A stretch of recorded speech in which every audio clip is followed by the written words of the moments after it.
ମୁଁ ଆଚାର୍ଯ୍ୟ ଶୁଭେନ୍ଦୁ କୁମାର ଦାସ ଆଜି ପଢ଼ିବା ଷଷ୍ଠ ଶ୍ରେଣୀ ବୈଦିକ ଗଣିତର ନିଖିଳମ ପ୍ରଣାଳୀରେ ଗୁଣନ।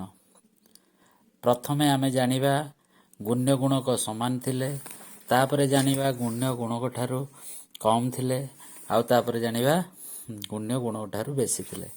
ଆଚ୍ଛା, ଠିକ୍ ଅଛି। ତାହେଲେ ପ୍ରଥମକୁ ଯିବା। ପ୍ରଥମ ପ୍ରଣାଳୀରେ ଜାଣିବା କ'ଣ ନା ଏଠି କ'ଣ ନା ଗୁଣ୍ୟ ଆଉ ଗୁଣକ ସମାନ ଥିଲେ। ଆଚ୍ଛା, ଦୁଇଟି ଦେଇଛି, ଗୋଟେ 37 ଗୁଣ 99। ତାହେଲେ ବାମ ପାର୍ଶ୍ୱକୁ ଗୁଣ୍ୟ କହିବା ଆଉ ଦକ୍ଷିଣ ପାର୍ଶ୍ୱକୁ କ'ଣ କହିବା? ଗୁଣକ କହିବା। ଏଠାରେ ଗୁଣ୍ୟ 2 ଅଙ୍କ ବିଶିଷ୍ଟ ଅଛି ଆଉ ଗୁଣକ 2 ଅଙ୍କ ବିଶିଷ୍ଟ ସଂଖ୍ୟା ଅଛି।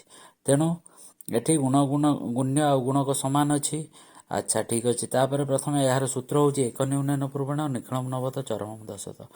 ଏକ ନ୍ୟୁନନ ପୂର୍ବଣ ନା ପୂର୍ବ ସଂଖ୍ୟାରୁ 1 ବିୟୋଗ କରାଯିବ। 37ରୁ 1 ବିୟୋଗ କରାଗଲା 36 ହେଲା ଏବଂ ନିଖିଳ ଅଙ୍କ 9ରୁ ଫେଡ଼ା ହେବ, ଚରମ ଅଙ୍କ 10ରୁ ଫେଡ଼ା ହେବ।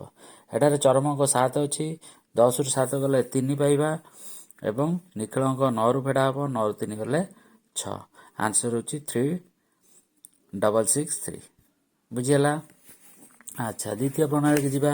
ସେମିତି ଗୁଣ୍ୟ ଗୁଣକ କମ୍ ଥିଲେ, ଗୁଣ୍ୟ ଗୁଣକ ଠାରୁ କମ୍ ଥିଲେ। ଗୁଣ୍ୟ ଅଛି 37, ଗୁଣକ ଅଛି 999।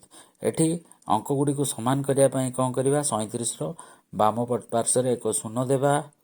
ହେଲା, ଶୂନ ଦେବା।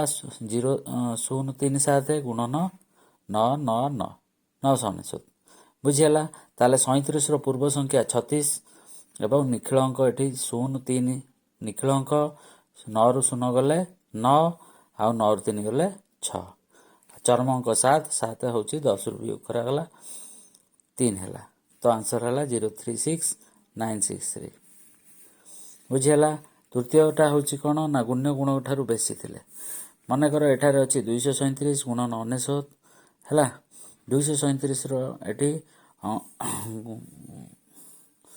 237ରେ ଗୁଣକ 99 2 ଅଙ୍କ ବିଶିଷ୍ଟ ସଂଖ୍ୟା, ଗୁଣ୍ୟ 237 3 ଅଙ୍କ ବିଶିଷ୍ଟ ସଂଖ୍ୟା। ଏଠାରେ 2 ଅଙ୍କ ବିଶିଷ୍ଟ ସଂଖ୍ୟା, ଗୁଣକ 2 ଅଙ୍କ ବିଶିଷ୍ଟ ସଂଖ୍ୟା ହୋଇଥିବାରୁ ଏଠାରେ 2ଟି ଅଙ୍କ ନେବା, 3 7କୁ ନେବା ଏବଂ ବାମ ପାର୍ଶ୍ୱ ଅଙ୍କ 2କୁ ବାଦ୍ ଦେବା। ବାଦ୍ ଦେବା ଅର୍ଥ କ'ଣ ନା ଏହି ଅଙ୍କର ପରବର୍ତ୍ତୀ ସଂଖ୍ୟା 237ରୁ ଫେଡ଼ା ଗଲେ ଏହାର ବାମ ପାର୍ଶ୍ୱ ହେବ। ଆଚ୍ଛା, 2ର ପରବର୍ତ୍ତୀ ସଂଖ୍ୟା ହେଲା କେତେ? 3। 3କୁ 237ରୁ ବିୟୋଗ କଲେ 234 ହେଲା ଏବଂ ନିଖିଳ ଅଙ୍କ 3, 9ରୁ ବିୟୋଗ କରାଗଲା 6 ହେଲା। ଚରମ ଅଙ୍କ 7, 10ରୁ 7 ବିୟୋଗ କରାଗଲା 3 ହେଲା।